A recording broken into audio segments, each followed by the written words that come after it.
Intermission. Rise and stretch time. Time to refresh yourself and visit our snack bar. Got a yen for hot popcorn? Your favorite soft drinks are sparkling cold. The juicy Frank sizzling hot. There's delicious coffee. Freshly brewed. And all kinds of ice cream and candy to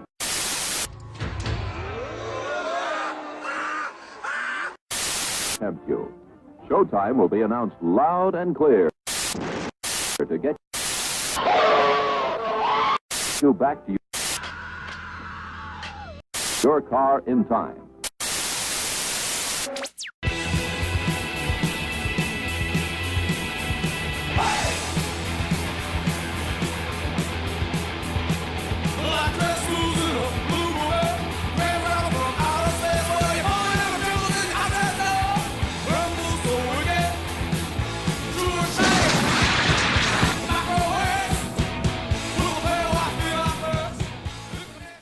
The Exterminator.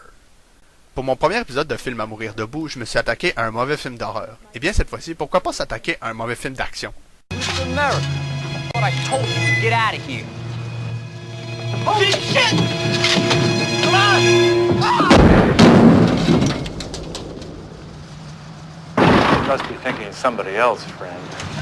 The Exterminator est un film de 1980 réalisé par James Glickenhaus, un homme qui réalisait des films éducationnels avant de se lancer dans la réalisation de longs métrages. Il est reconnu pour avoir réalisé 2 films, celui-là et The Protector, qui fut la deuxième tentative d'Hollywood d'essayer de faire percer Jackie Chan dans le marché américain. La première tentative fut The Big Brawl, mais on n'est pas ici pour parler de Jackie Chan, malheureusement. Alors retournons à The Exterminator. Une chose que je dois mentionner est le fait que sur l'affiche, le personnage est armé d'un lance-flamme, une arme qu'il n'utilise jamais pendant le film. Par contre, ça va être son arme principale dans The Exterminator 2. Bon, maintenant, pouvons-nous finalement parler du film, s'il vous plaît? L'histoire raconte celle de John, un vétéran du Vietnam qui, après que son meilleur ami se soit fait brutaliser par des voyous, décide de débarrasser New York du crime. Si vous vous dites « Hey, c'est la même histoire que Death Wish, un film bien meilleur », eh bien oui, vous avez tout à fait raison. Sauf que The Exterminator est beaucoup moins bien réalisé et bien plus moralement répugnant.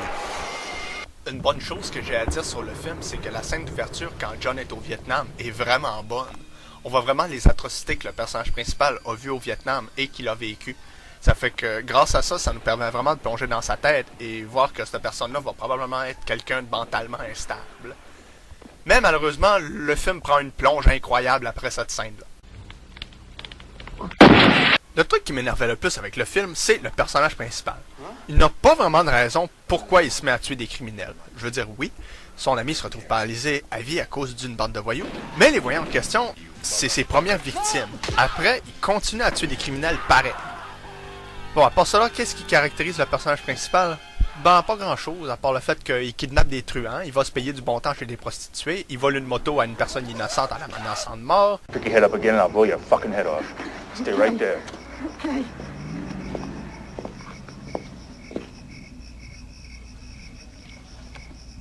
Il menace des policiers.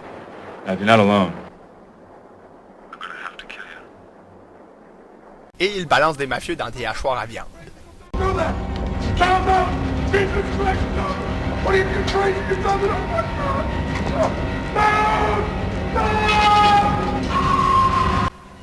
Dans le fond, c'est un héros auquel on peut réellement s'identifier. Une chose aussi qui rend le film particulier, ce sont les personnages qui agissent comme des imbéciles.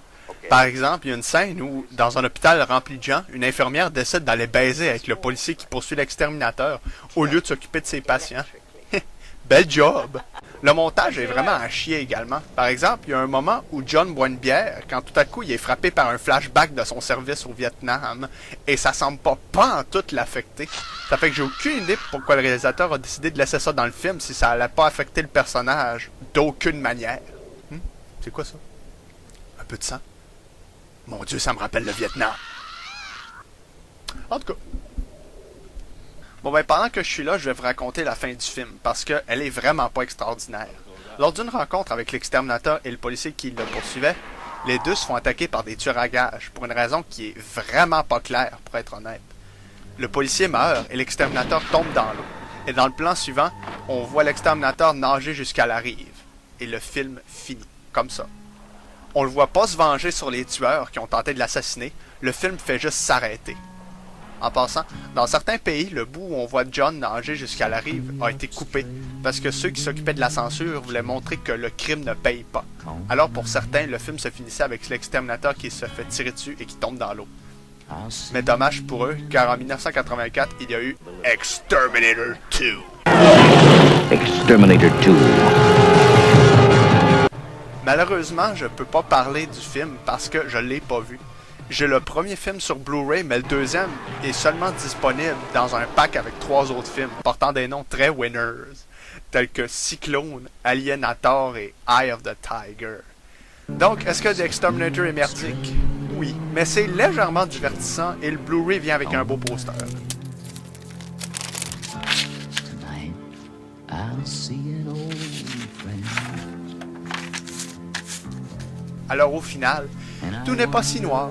Alors si vous vous faites une soirée mauvais film avec des chums, eh bien clenchez-vous The Exterminator et vous serez pas déçus.